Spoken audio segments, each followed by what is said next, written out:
الحمد لله رب العالمين والعاقبة للمتقين الصلاة والسلام على سيد الأنبياء والمرسلين وعلى آله وأصحابه أجمعين أما بعد۔ محترم سامعین اکرام، یہ بیان پچھلی بیان سے پیوست ہے۔ واقعہ کربلا اتنا بڑا واقعہ ہے کہ یہ بڑا عنوان ہے اور اس کے ذیل میں بہت سارے عنوانات جنم لیتے ہیں۔ اس کا ایک پہلو واقعہ کربلا کا ہے، دوسرا پہلو فلسفہ کربلا کا ہے اور مقصد کربلا کا ہے، اور تیسرا پہلو عظمت کربلا کا ہے، اور چوتھا پہلو سوال و جواب کا ہے۔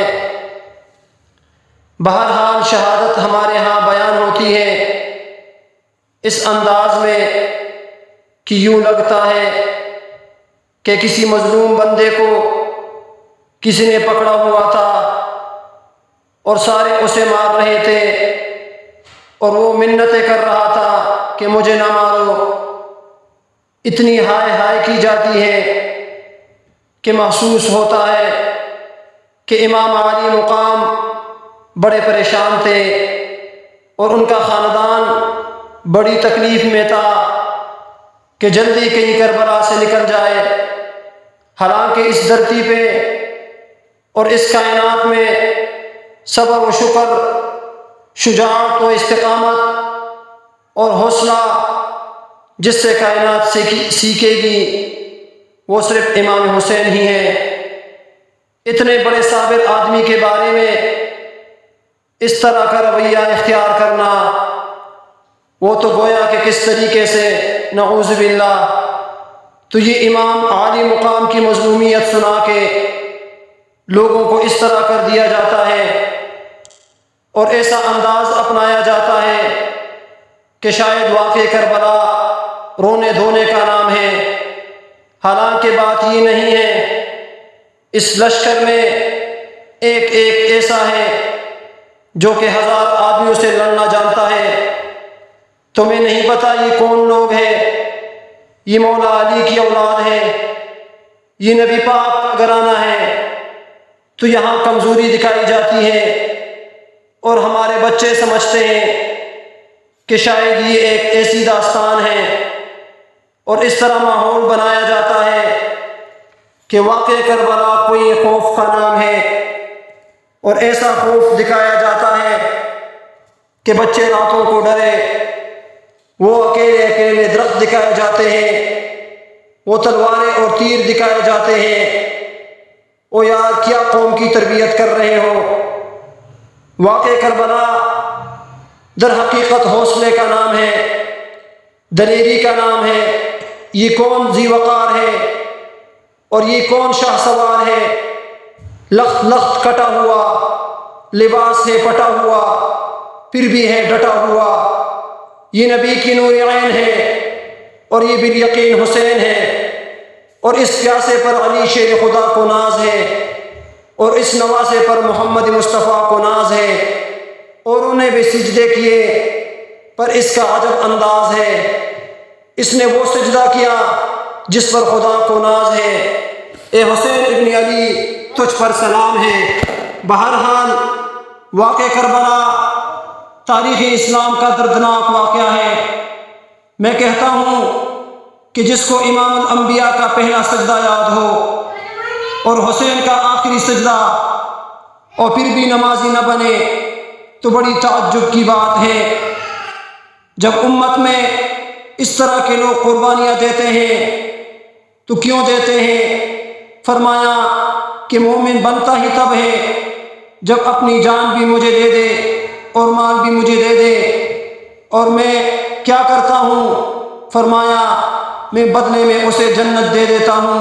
آپ قرآن کا مطالعہ کریں، اللہ تعالیٰ نے ان تاجروں کا بھی ذکر کیا اور منڈیوں کا بھی ذکر کیا کہ یہ تجارت کہاں ہوئی تھی۔ اللہ تعالیٰ نے قرآن مجید میں چند مثالیں دیں۔ فرمایا جب تجارت کی منڈی مصر کا بازار بنا تو تاجر حضرت یوسف بنے تھے، اور جب تجارت کی منڈی دریائے نیل کی چھاتی بنی تو تاجر موسیٰ بنے تھے، اور جب تجارت کی منڈی منا کی وادی بنی تو تاجر حضرت اسماعیل تھے، اور جب تجارت کی منڈی نمرود کی آگ بنی تو تاجر حضرت ابراہیم بنے ہوئے تھے، اور جب منڈی طائف کا بازار بنا تو تاجر محمد مصطفیٰ صلی اللہ علیہ وسلم بنے ہوئے تھے، اور جب تجارت کی منڈی بدر و احد کے میدان بنے تو تاجر ابوبکر و عمر، عثمان و علی اور اصحاب رسول بنے ہوئے تھے، اور جب منڈی بغداد بنا تو تاجر نبی کے 10 لاکھ احادیثوں کا حافظ امام احمد ابن حنبل بنا، جو ننگی پشت پر کوڑے کاتا رہا، اور جب منڈی ہندوستان بنا تو تاجر مجدد الفسانی بنے، اور جب منڈی راولپنڈی بنا تو تاجر میرے شیخ سمیع الحق بنے۔ سب کہو اللہ اکبر۔ آج دیکھو تو منڈی کربلا بنی ہے، اور تاجر حسین بنا ہے، اور تاجر زینب بنی ہے۔ ہر دور میں منڈیاں بدلتی رہی اور تاجر بدلتے رہے، تو امام عالی مقام بھی اس کاروبار کے سلسلے میں وہاں پہنچے۔ اللہ تعالیٰ نے جس کے لیے کوئی نعمت لکھ دی تو اسے مل کر رہتی ہے۔ بات سمجھنے کی کوشش کرے، ایک ہے عبادت اور ایک ہے شہادت۔ شہادت مصیبت نہیں ہوتی، شہادت نعمت ہوتی ہے۔ عبادت اور شہادت میں فرق کیا ہے؟ عبادت ہے شجر لیکن شہادت ہے ثمر اس کا۔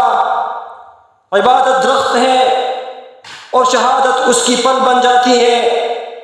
عبادت ہے شجر لیکن شہادت ہے ثمر اس کا۔ عبادت ہے دعا لیکن شہادت اثر اس کا۔ عبادت بے شبہ دل کو چین و سکون دیتی ہے، شہادت چین لے کر عظمتیں دیتی ہے، اور عبادت کی حقیقت ہے محبت میں فنا ہونا، اور شہادت کی حقیقت ہے فنا ہو کے بقا ہونا۔ حسین فنا ہو کے بقا ہوا ہے، اس لیے تو نیزے پر قرآن پڑھتا جا رہا ہے۔ اس لیے کہا کہ عبادت کی حقیقت ہے محبت میں فنا ہونا، اور شہادت کی حقیقت ہے فنا ہو کے بقا ہونا۔ تو یہ کاروبار تھا، اور یہی سبب ہے کہ کسی مقام پر روئے نہیں، پیٹے نہیں، حوصلہ اور ہمت نہیں ہاری۔ کسی نے کیا خوب کہا ہے کہ جب تنہا نکلے امام بچے بتیجے کٹ چکے تھے، خیموں کے باہر لاشیں ہی لاشیں پڑی تھی، مگر امام پٹتے نہیں نکلے، ایسے نکلے جیسے علی کے لال نکلتے ہیں۔ کیسے نکلے؟ سینہ تانے ہوئے ابن علی آیا، کربلا والو سنبھل جاؤ ولی آیا، لا خوف علیہم ولا هم یحزنون کی تصویر بنے ہوئے۔ امت کے غیور نوجوانوں، امام عالی مقام اکیلے 22,000 سے ٹکرا گئے، اور پھر جب سر سے پاؤں تک زخمی ہو گئے، زمین پر گر پڑے، اور جیسا کہ مشہور قول کے مطابق جو عام بیان ہوتی ہے کہ سر سجدے میں رکھ دیا، اس آخری سجدے پر غور کرو۔ امام نے بتا دیا کہ اللہ کے سجدے کتنی ضروری ہیں۔ میں نے پہلے ہی کہا کہ جس کو امام الانبیاء کا پہلا سجدہ یاد رہے اور حسین کا آخری سجدہ پھر بھی نمازی نہ بنے تو بڑے تعجب کی بات ہے۔ تاجدار کائنات جب دنیا میں تشریف لائے تو سب سے پہلے اپنے رب کو سجدہ کیا، اور یہ شہید ہوئے تو سب سے آخر میں سجدہ کیا۔ تو جیسے یہ 2 سجدے یاد رہے اور پھر بھی اسے معلوم نہ ہو کہ سجدے کی قیمت کیا ہے تو پھر بڑے بدنصیبی کی بات ہے۔ تو امام نے بتا دیا کہ میرے لشکر میں شامل ہونا چاہتے ہو اور اگر میرے ساتھ چلنا چاہتے ہو تو پھر سن لو، میں 22,000 تلواروں میں سجدے کو نہیں بھولا، تو 4 دیاروں میں سجدے کو بھول جاتا ہے، میری سنگت کیسے پا سکے گا؟ میں تو گرم ریت پر سجدہ نہیں بھولا اور تو نرم قالینوں پر سجدہ بھول جاتا ہے، میرے ساتھ کیسے چل سکتا ہے تو؟ میں تو گردن کٹا کر نیزے پر قرآن نہیں بھولا اور تو گھر کی الماری میں رکھ کر بھول گیا، تیرا میرا جوڑ کیا بنتا ہے؟ امام زین العابدین رضی اللہ تعالی عنہ فرماتے ہیں کہ اس قافلے میں اول سے آخر تک ساتھ تھا۔